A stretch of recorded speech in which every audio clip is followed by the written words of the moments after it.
How's it feel to be back? It feels great. You see my U on my chest. I decided to wear that today. I probably should ask my producer, can I wear it? But I figured since it's my alma mater, it's going to be okay.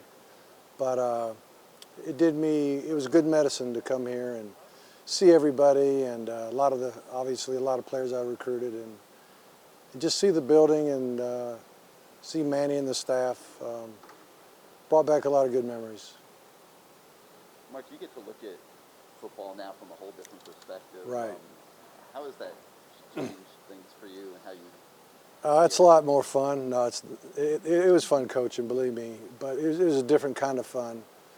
You know, the competition phase of football is kind of the overriding factor. I mean, just the desire to be great and the desire to win, and in the meantime, the desire to build good men. You know, it's a huge job, and so the amount of time it takes to do what I do now compared to coaching is night and day. And but I do get to keep my mind on football and get a chance to you know, just see some great kids grow up and do great things. It's been fun for me.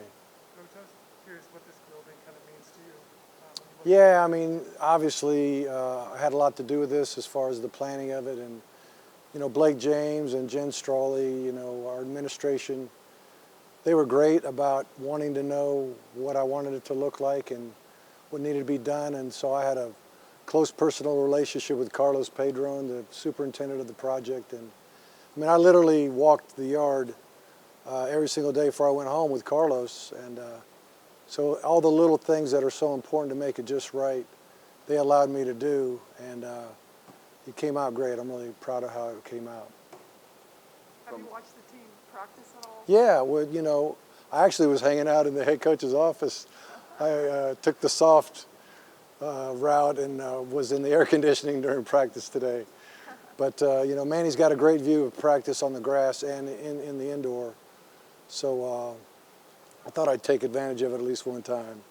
But I got, you know, today was more of a situational practice of kind of the things you only need when you need them, so to speak. Things like onside kicks and hands team and just situational stuff at the end of a game that you don't necessarily practice all the time after the last scrimmage. So it was fun to watch, but it wasn't a lot of offense, defense today. What do you think of this team's chances against Alabama? Well, you know, one thing I believe is any team that's going to beat Alabama, they've got to have a great team, period, but they got to have excellent quarterback play. And if you don't have a great day at that position, you got no chance. And, you know, we know Diaz King is a special player, and it looks like his rehab has gone tremendously well. I don't think there's any doubt he's going to be playing in that game. And very confident, you know, just talking to him on the side.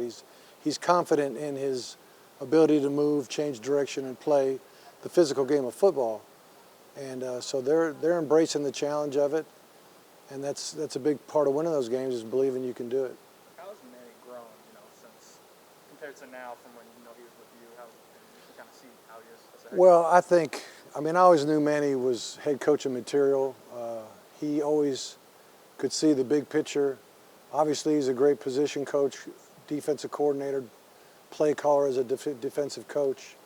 But he was also a guy that could see the big picture. And, you know, when I had to make decisions, even while we were here together, I'd run things by him because I trusted his judgment on things that were off the field maybe or disciplinary things, whatever it may be. So I kind of knew he was destined to be a head coach. And I always felt like Miami would be a great fit for Coach Diaz, and he'd be a great fit for Miami. And here he is. Hey, Mark, from your perch of being able to look at everybody, how do you see the ACC this year? Well, like most everybody believes, Clemson ought to win the Coastal, the Atlantic, and probably the whole ball of wax. I mean, it'll be an upset if anybody beats them in the regular season or in the championship game. But, you know, Clemson, even during their run, they've lost a couple games here and there. Just haven't lost the game, the championship game. But, you know, one 60-minute game can change everything as far as who's on top. And if you get to that ACC championship game and somebody wins that game, Miami, Pitt, North Carolina, whoever it may be, all they got to do is win that one, and they're the champs. So they dethroned Clemson. How do you see the Coastal? You know, from your Well, and I mentioned North Carolina, Miami, Pitt. I think they're the top three. And you know, like we all know, just about everybody's quarterback's back, or at least some starting experience coming back to every school in the league except for Duke. And when you do what I do and watch a lot of football, it's painful to watch football with teams that don't have a quarterback that can get the job done for whatever reason. But when all these teams got quarterbacks that can play, I think we're going to see an excellent brand of football, some great tight games, and games coming down to the wire where quarterbacks got to make big plays to win them. So, you know, whoever wins the close ones between Pitt, North Carolina, and Miami, I think will represent. All right. I want to We got one last one. Quarterbacks Yeah. been around a lot. Sure. Is there one attribute that kind of supersedes everything? All right, well, real quick on my quarterback, what I'm looking for in a quarterback, accuracy. I mean, you got to be able to hit your target, period. You got to be able to make the throws. Number two, are you a good decision maker? Okay, you can learn that through practice, through meetings and things of that nature. Number three, though, is can you handle the pressure of the job?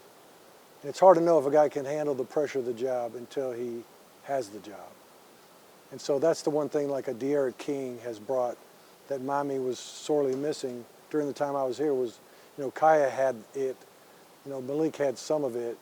But for the most part, we became a very immature group of guys in the quarterback room. And then, you know, King coming in solved all those issues.